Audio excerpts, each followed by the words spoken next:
Welcome back to What Arty Noobs with General Disturbance. This is a Bat Châtillon Bourrasque. It's a Tier 8 French premium medium tank. It's located on the south spawn of Redshire, and this one is under the command of cingular318 of the Arty clan. Now you might have heard of him before because he was otherwise known as Chickens 1003 and he changed his name. Game on!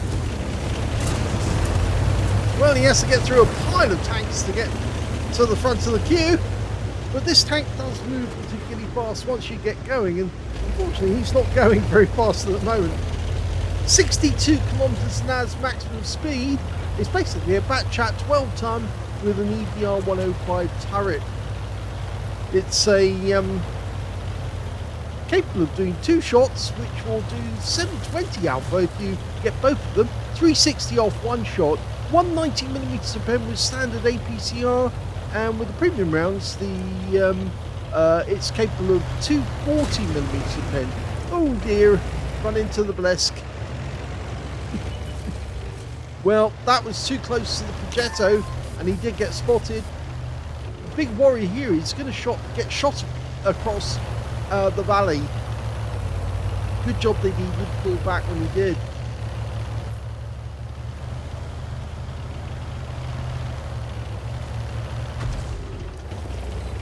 Yes, looks like that Bless just took a hit from somebody.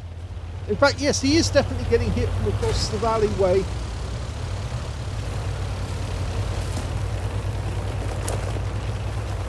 Okay, we've got an ISM over there. I'm wondering if he saw us. Yes, he did. In fact, he probably wasn't the only one. It looks like the Bless might have seen him as well. And now he's getting shot at from an IS-3.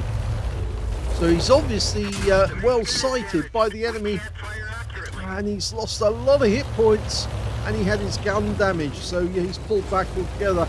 I think the difficulty was either the Progetto or the Bless saw him, and maybe the ISM too, and so he wasn't covered, but he only popped up there to try and get a sighting on that Progetto, and it didn't work.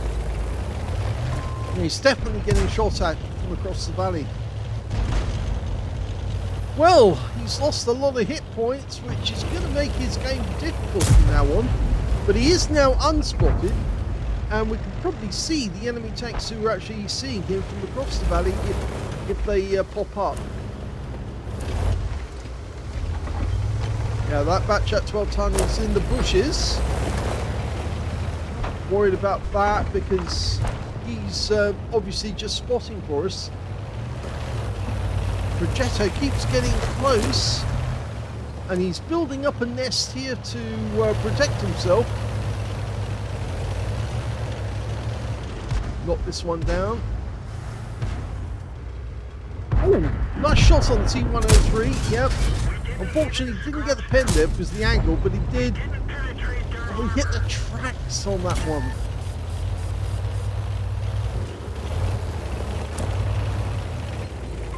This tank carries 36 rounds of ammunition. Ow! And an ELC M90 adds further insult to injury by firing a round from across near the castle. More of a speculative shot, I think, more than anything. Again, he's popping up into the bushes. I'm not sure if he can get a full gun elevation on the tanks over by the Zeppelin. Good use of the third-person view to actually find out what's going on around him.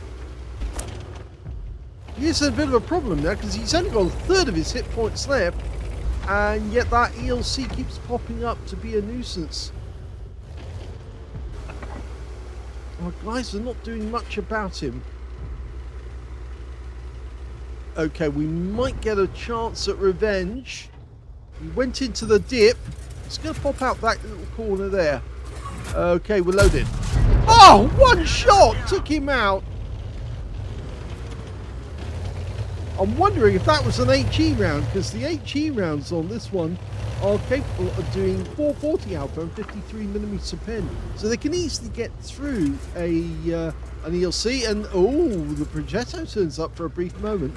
But he was just too far away for us to automatically be detected. but he might have been able to penetrate the side of the Progetto if he had not actually popped the reload after the HE hit.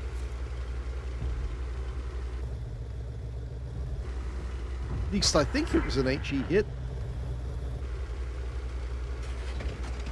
Yeah, he's actually very close to that Progetto in terms of distance. He really can't afford to move too far forward, because if he does, with that Scorpion over there and the Senlac, there's the Progetto, and we can see over 60 meters away. The Senlac's in the castle, the Scorpion's behind the shed. Really can't do anything about those guys over there. So really, Cingular needs to be really concerned about what's going on over here. I'm not sure. Yes, he has got a shot on the Senlac. He's loading the premium. Well, didn't get it there.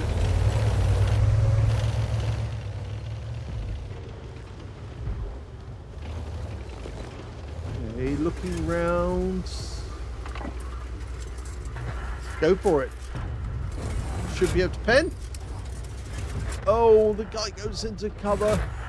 These guys are not too close. They're about 100 meters away. Yeah, gets that one into the Senlac. And he gets a high roll, but only one hit point high roll. 361. T103, 70 meters away.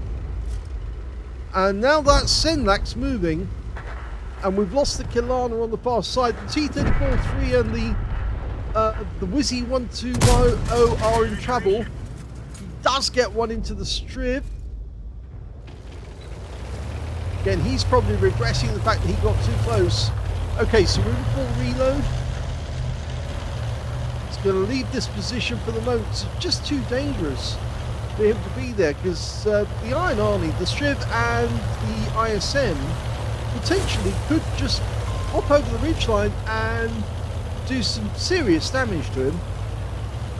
We've lost everything on the west side of the map, so it's only our guys on the east side of the map now, and some of them are coming back. The T103 and the 703-2 have suddenly realised, yeah, our cap is actually in great danger.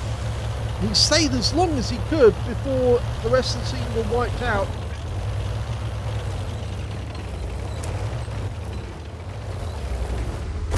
Okay, turn to get this tree down. That's it, nice. Gives you a bit of cover.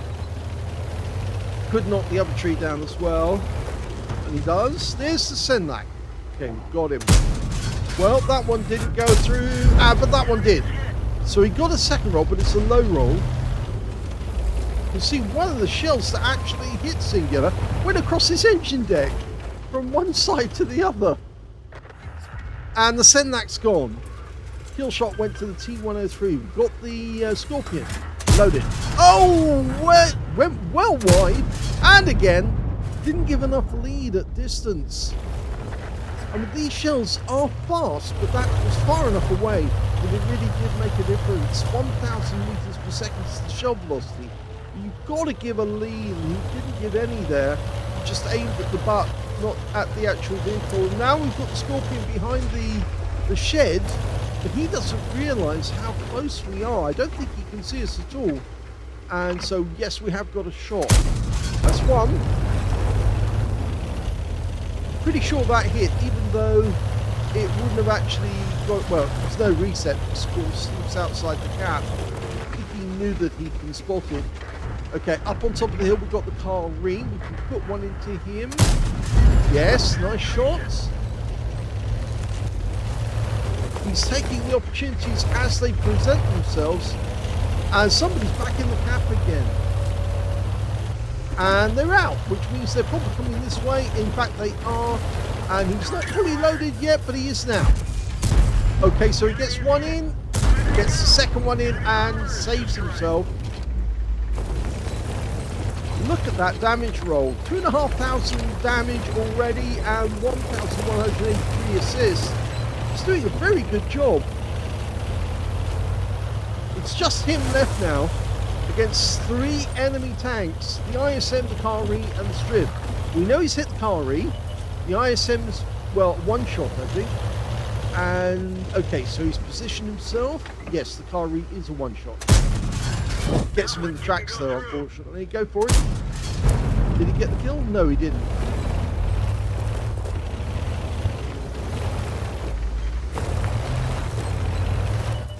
And here's the ISM again. They're almost loaded on the APCR. Won't need the APCR for the strip, but we can't spot him at the moment. Got no outline. The Kari's turned up. Yep, that's one. Go for the kill. Yes, got him. Well played. Okay, so now strip and ISM. I don't think that they've got the advantage because they are one-shots, or at least the ISM's a one-shot, the Striv is not. But then he's very, very thin on the armour. The ISM's coming up first, just testing the water. And the Striv is obviously in the cap. No, he's not. It's just the ISM that's in the cap. He's testing the water. That's one. And the second one deflected by armour. Looks like the Striv is just behind the ISM. Okay, so we can take the ISM. Go for it. Low plate. No. Okay, go again. Yes, got it this time. Didn't connect the last time. Okay, so it's now just him and the Striv. He's loading the APCR again. The Striv's coming straight for him. Obviously thinks he's got the hit point advantage. I think we can get the advantage on him. That's one. That's a hit. And there's the second one that wins the game. Very well played. Guns up. Well, that was a lovely game by cingular318 to the Arty clan in the Bourrasque. A very difficult game as well, because he lost so many hit points right at the start of the game because of proximity. Being too close to the enemy can sometimes light you up, and you can get hit from the other side of the battlefield, and that's exactly what happened. He got a first-class tanker out of that game, but he saved his team and won the game for them. He actually got spotter badge for spotting at least 1,000 hit points of damage. Fighter badge for getting at least 4 kills. He actually ended up with 5. When he killed the Striv, that was 1/3 of the enemy team killed by him, and 1 short of getting a top gun. He also got a fire for effect for doing more damage than the hit points for his own vehicle, and he got a bruiser medal as well for getting at least 5 critical hits. In fact, he got 7. His win 8 was 8,404, which is more than Super Unicum. It's a lot more. But then again, he was 1 against 3, and he still prevailed. Let's have a look at team score. Okay, 3,881 hit points of damage. He easily got the highest, but he didn't get a high caliber because it wasn't 20% of the enemy hit pool, I'm afraid. Second highest damage was the T103 on his team with 3,809. And the third highest damage, well, that goes to the 703-2 on his team, who actually picked up 3,379. So 3 players were working very, very hard to win that game.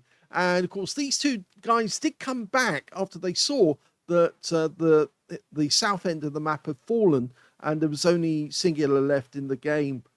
When it came to kills, he got the highest number of those, 5 kills. 3 kills went to the T103 on his own team, and on the enemy team, their Scorpion G, their Kari, and their ISM all had 3 kills apiece. So right up at the end, he was up against players who were very good, and it was really difficult for him to pull that win off, especially when these guys were angling their tanks in such a way as to make it difficult for those 105mm shells to go through, especially the ISM player who knew how to angle.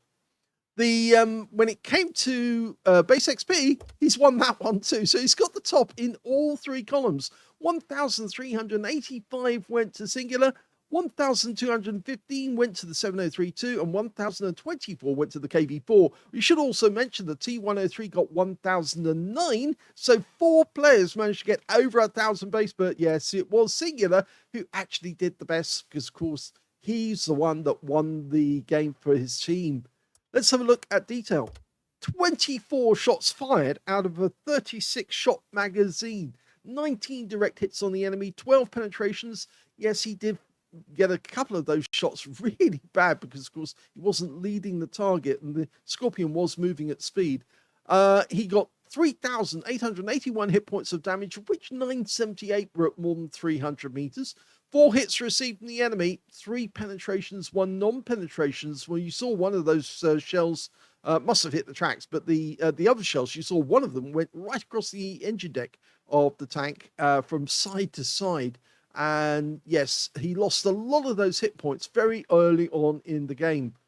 He spotted 2 enemy vehicles. Those are the ones that kept popping up on the ridgeline. 7 enemy vehicles were damaged, 5 killed, and 1,183 hit points of spotting assist, and 36 reset points when he reset the cap.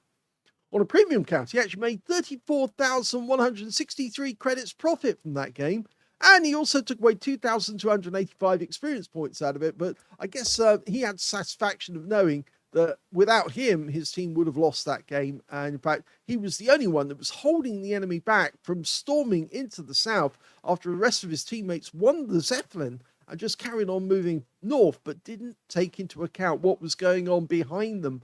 And thankfully, Cingular was able to remind them, and they came back. Hope you enjoyed that replay. If you did, please give this video a like. Do subscribe to our channel. Leave a little comment down below because it feeds the algorithm. And thank you for watching.